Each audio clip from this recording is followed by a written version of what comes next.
गुरु प्यारी सात संगत जी, प्यार भरी राधा स्वामी जी। गुरु प्यारी सात संगत जी, ये हमारे पास 7 जुलाई के ही कुछ क्वेश्चन आंसर आए हैं जो बाबा जी और हजूर जी के संगत के साथ हुए। एक लड़के ने बाबा जी से कहा, बाबा जी मैं बहुत ही जल्दी दूसरों के सामने झुक जाता हूँ और उन्हें माफ भी कर देता हूँ। बाबा जी ने बड़े ही प्रेम के साथ कहा कि बेटा यही तो सबसे अच्छी बात है, जो झुकता है वही मालिक के सबसे ज्यादा करीब होता है।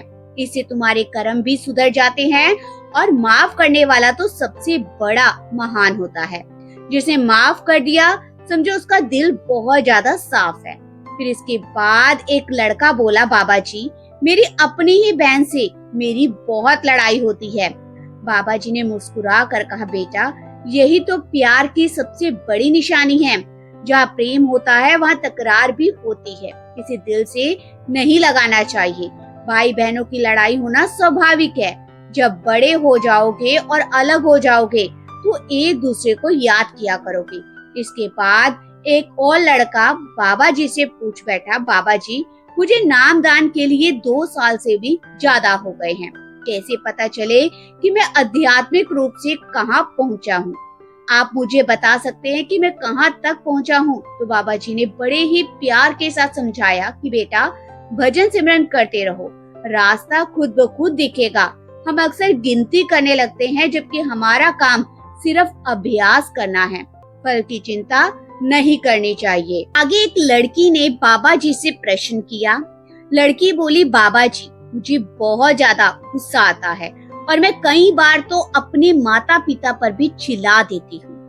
बाबा जी ने उस लड़की को बड़े ही प्यार से और बड़े ही सहज से समझाया कि बेटा गुस्से से बातें ज्यादा बिगड़ जाती हैं। माँ बाप का सम्मान करो, वे हमारे पालनहार हैं।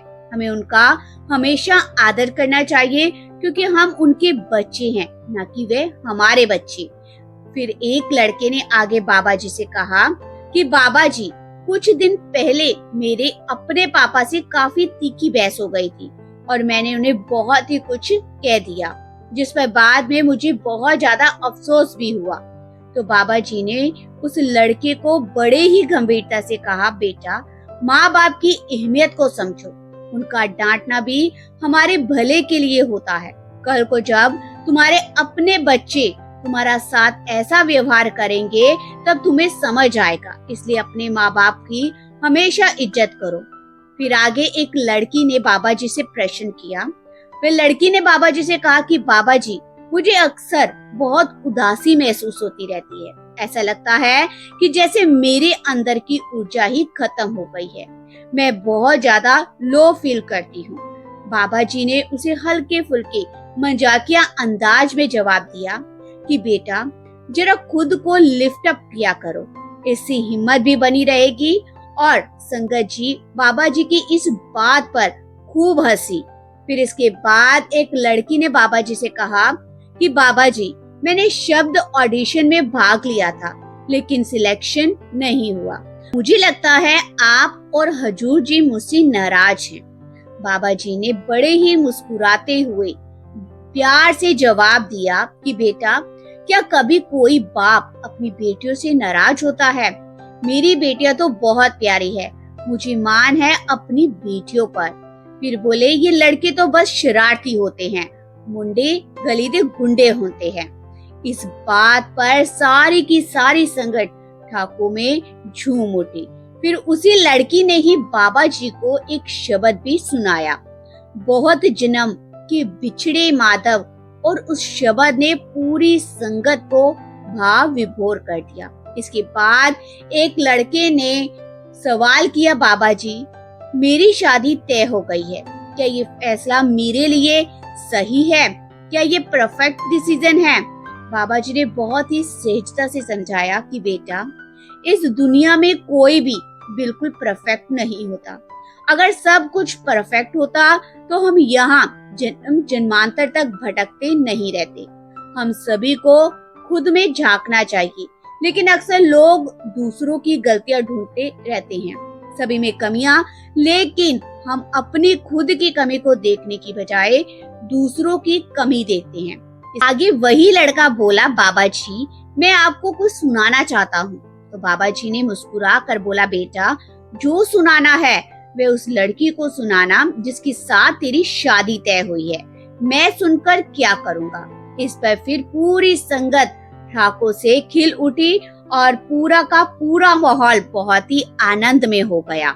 इसके बाद एक युवक ने बाबा जी से बड़ा ही भावनात्मक सवाल किया, जिसमें संगत और गुरु के रिश्ते की मिठास झलकती थी। युवक ने पूछा, हजूर जी हम बाबा जी को तो पिता समान मानते हैं, तो क्या आपको अपना भाई मान सकते हैं? हजूर जी ने इस सवाल पर बड़े ही हल्के से मुस्कुराए और बोले, देखो हर संगत का अपने गुरु से एक अलग रिश्ता होता है। कोई उन्हें पिता मानता है, कोई दोस्त मानता है, तो कोई मार्गदर्शक। ये इस पर निर्भर करता है कि संगत अपने गुरु को किस दृष्टिकोण से देखती है। फिर उन्होंने एक बहुत ही प्यारा उदाहरण दिया, जैसे कि एक क्लास में हर बच्चा अपने टीचर को अलग नजर से देखता है। किसी के लिए वह सबसे अच्छे होते हैं, तो किसी को वह सख्त लगते हैं और कुछ के लिए वे आदर्श बन जाते हैं। बस वैसे ही गुरु का रिश्ता भी संगत की भावनाओं पर निर्भर करता है। और एक बात कभी भूलने की, हमें अपने असल रिश्ते की तरफ आगे बढ़ना है। फिर एक लड़की ने हजूर जी से बेहद ही मासूमियत भरा सवाल पूछा। उसे कहा, हजूर जी जैसे ही मेरा एग्जाम आता है मैं बहुत नर्वस हो जाती हूँ और सब कुछ भूलने लगती हूँ, क्या करूँ हजूर जी? तो हजूर जी ने बड़े ही प्यार के साथ, बड़े ही सहजता के साथ जवाब दिया, बेटा आजकल के बच्चे अक्सर पढ़ाई को आखिरी वक्त पर गंभीरता से लेना शुरू करते हैं, लेकिन अगर रोज थोड़ा थोड़ा पढ़ते रहो, निरंतर अभ्यास करते रहो तो ध्यान भी केंद्रित रहेगा और एग्जाम में घबराहट भी नहीं होगी। संगत जी हजूर जी का जवाब बहुत ही प्रैक्टिकल था और बहुत ही प्रेरणादायक था।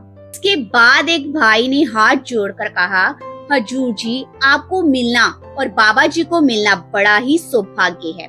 दिक्कत यह है कि जैसे ही मैं भजन सिमरन करता हूँ तुरंत नींद आने लगती है। हजूर जी बड़ी ही कोमल आवाज में बोले, बेटा मन को ताकत हम खुद ही देते हैं। जैसे ही हम कह देते हैं कि ये मेरे बस की बात नहीं, उसी पल मन और मजबूत हो जाता है।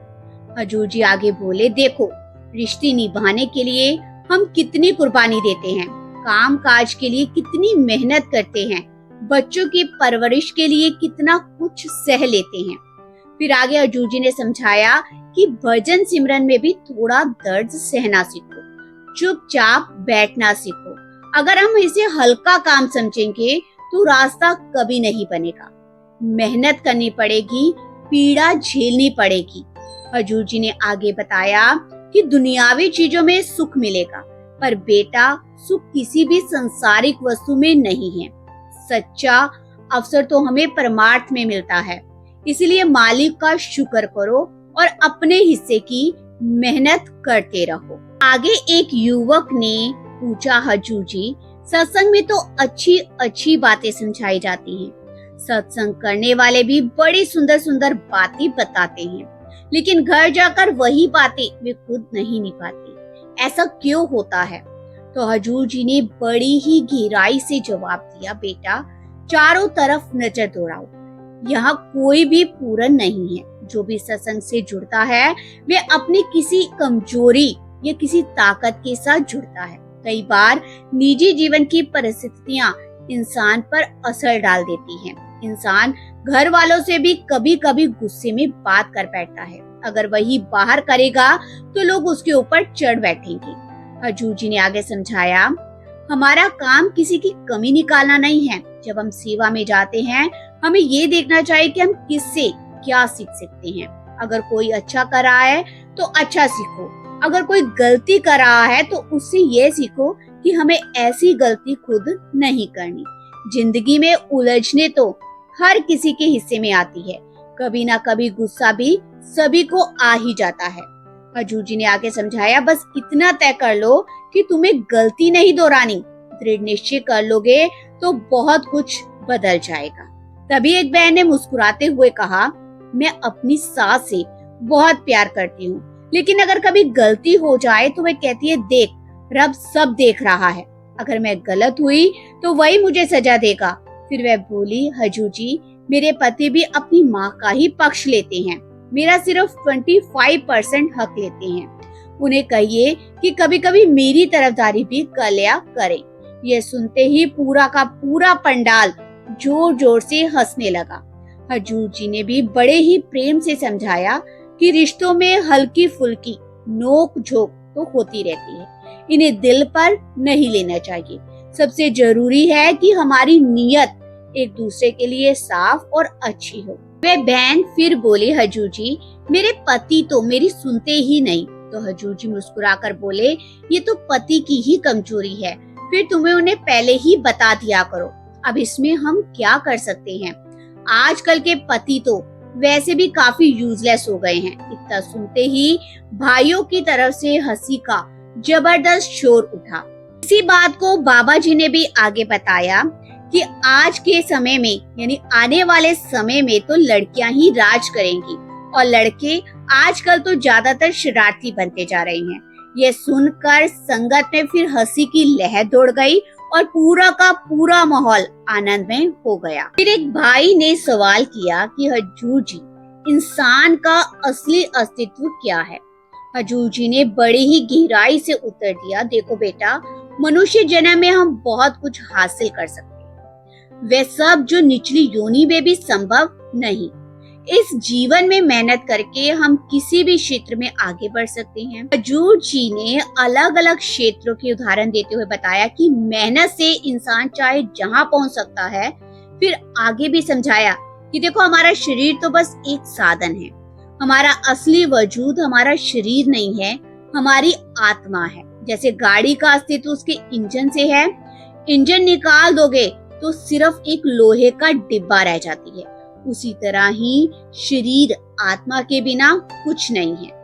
फिर एक बहन ने बाबा जी से अर्ज की कि बाबा जी, मैं सेवा तो करती हूँ पर भजन सिमरन के लिए समय ही नहीं निकाल पाती।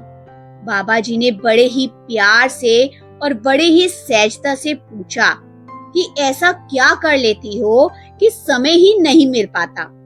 वे आगे बोली, बाबा जी, सुबह बच्चों को स्कूल छोड़ने जाती हूँ, फिर किसी न किसी काम में उलझ जाती हूँ। बाबा जी ने बड़े ही गंभीर स्वर में बोला, बेटा, इस तरह तो बात नहीं बनेगी। भजन सिमरन तो सबसे बड़ी सेवा है। हम दूसरे कामों को प्राथमिकता देते हैं, लेकिन भजन सिमरन को सबसे आखिर में रखते हैं। भजन सिमरन नहीं करोगे तो बाकी किसी चीज का फल नहीं मिलेगा। साधना के बिना मंजिल नहीं मिलती। वे बहन बोली, ठीक है बाबा जी, मैं कोशिश करूंगी। तो बाबा जी ने बड़े ही प्यार से कहा कि सिर्फ कोशिश नहीं, उसे निभा कर दिखाना है, तभी आप जन्म मरण के इस फेर से छुटकारा मिलेगा, वरना यहीं फंसे रहेंगे। फिर एक बहन ने आगे कहा, बाबा जी, मैं मेहनत तो बहुत करती हूँ पर सफलता नहीं मिलती। तो बाबा जी ने बड़े ही प्यार के साथ समझाते हुए कहा, बेटा, कोशिश करने वालों की हार कभी नहीं होती, लगातार प्रयास करती रहो, एक दिन मेहनत रंग जरूर लाएगी, हिम्मत मत हारना, बस लगे रहो। आगे एक बुजुर्ग ने पूछा, बाबा जी, अगर मालिक ने हमें ही बनाया है तो फिर ये उम्र क्यों तय की गई है। तो बाबा जी ने समझाया कि बेटा, मालिक ने हमें यहाँ एक मकसद के लिए भेजा है और हर इंसान को एक निश्चित समय के लिए यहाँ भेजा है। मालिक ने हमें इतने साल इसलिए दिए हैं कि हम यहाँ आकर सीख सकें और उसके घर वापस लौट सकें। बाबा जी ने उदाहरण देते हुए समझाया कि जैसे बच्चा पहले दिन स्कूल जाता है तो उसे कुछ समझ नहीं आता, धीरे धीरे सीखता है, ठीक ऐसा ही रूहानियत का रास्ता है। जब तक हम सीखेंगे नहीं, समझेंगे नहीं, तब तक आगे भी नहीं बढ़ सकेंगे। उम्र इसलिए मिली है ताकि धीरे धीरे आदत बने, हमें समझ आए। आगे उस बुजुर्ग ने बाबा जी से एक और सवाल पूछा। उसने बाबा जी से कहा कि बाबा जी, जब हम सेवा करते हैं तो कई बार ऐसा लगता है कि हम तो बस छोटे से पुर्जे हैं, कोई खास बदलाव नहीं ला पा रहे हैं। ऐसे में मन में भी सवाल आता है कि क्या हमारी छोटी सी सेवा का भी कोई महत्व है? तो बाबा जी का जवाब था, बाबा जी ने बड़े ही मुस्कुरा कर कहा, देखो, एक बड़ी मशीन में सबसे छोटा पुर्जा भी अगर हटा दिया जाए तो मशीन रुक सकती है।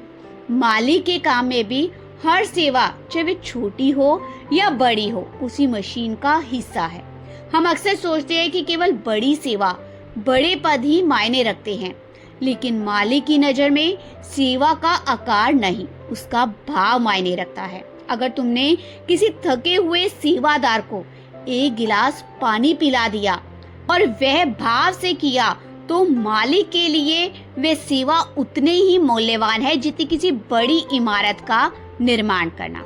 सोचो, एक इमारत बनाने के लिए मजदूर, इंजीनियर, आर्किटेक्ट सब जरूरी है, लेकिन ईंट उठाने वाला मजदूर अगर ना हो तो योजना बस कागज पर ही रह जाएगी। वैसे ही मालिक की संगत है। हर इंसान का काम जरूरी है। कोई ध्यान में, कोई रसोई में, कोई दरवाजे पर मुस्कान के साथ अगर स्वागत करता हुआ हमारा काम है। बस अपना हिस्सा पूरे दिल से निभाना, बिना किसी तुलना के, क्योंकि तुलना मन को थकाती है और समर्पण मन को खिलाता है। मालिक के दरबार में छोटा बड़ा जैसे कोई माप नहीं, वहाँ सिर्फ सच्चा और असच्चा होता है। अगर दिल सच्चा है तो तुम्हारी सेवा का असर उतना ही गहरा होगा, चाहे वह कितनी भी छोटी क्यों ना लगे। संगत जी, जब भी हम पर कोई दुख की घड़ी आती है, कोई मुसीबत की घड़ी आती है, तो हम सब परेशान हो जाते हैं, हम सब चिंता में पड़ जाते हैं। लेकिन हमें चिंता कभी नहीं करनी चाहिए, क्योंकि हमें संभालने वाला बिल्कुल मालिक है।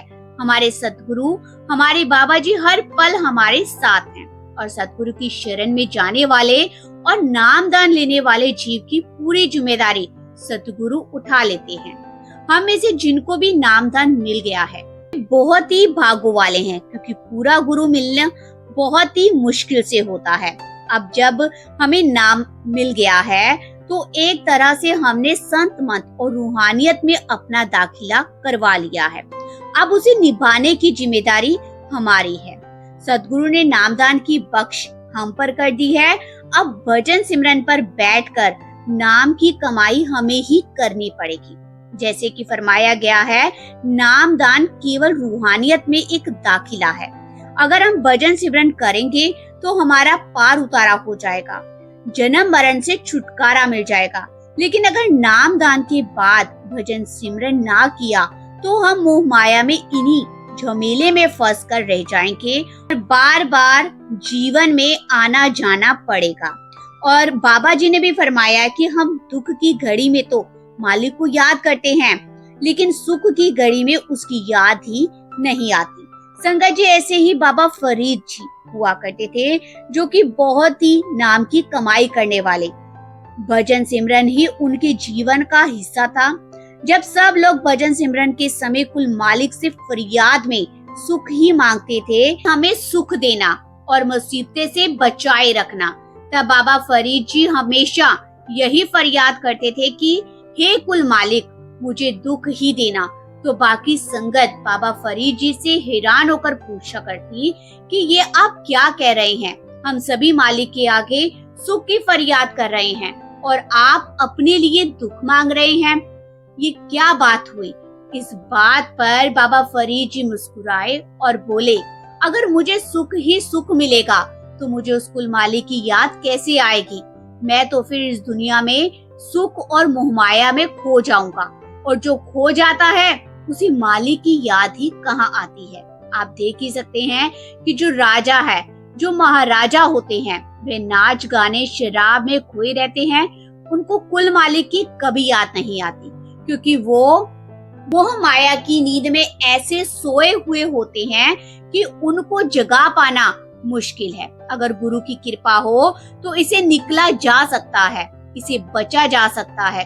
और दूसरी तरफ देखिए, जिन्हें दुख होता है वे हर पल उस मालिक, उस कुल मालिक से जुड़े रहते हैं, हर पल मालिक को याद करते रहते हैं कि हम पर रहम करो, हमें बख्श दो। वे उस कुल मालिक से जुड़े ही रहते हैं, क्योंकि दुख कुल मालिक की याद आते हैं।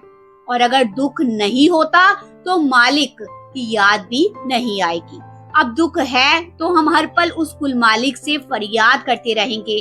अगर सुख में रहे तो दुनियादारी के झेलों में हम उलझे रहेंगे और अपना पूरा का पूरा जीवन इस मोह माया के जाल में ही खराब कर देंगे। इसलिए उस खुदा के आगे हमेशा फरियाद करता हूँ कि मुझे दुख ही देना, जिससे मुझे उसकी याद हर पल आती रहेगी। साथ संगत जी, चाहे सुख हो चाहे दुख हो, चाहे कोई भी स्थिति आ जाए, हमें हर हाल में भजन सिमरन पर बैठना चाहिए। उस कुल मालिक ने हमें नाम दान की बख्शिश कर दी है। अब हमारी जिम्मेदारी है कि भजन सिमरन करके दुनिया और मोह माया के जाल में खुद को ना फंसाकर उस कुल मालिक के चरणों से जुड़े। तो गुरु प्यारी साथ संगत जी, ये थे आज के सवाल और एक साखी।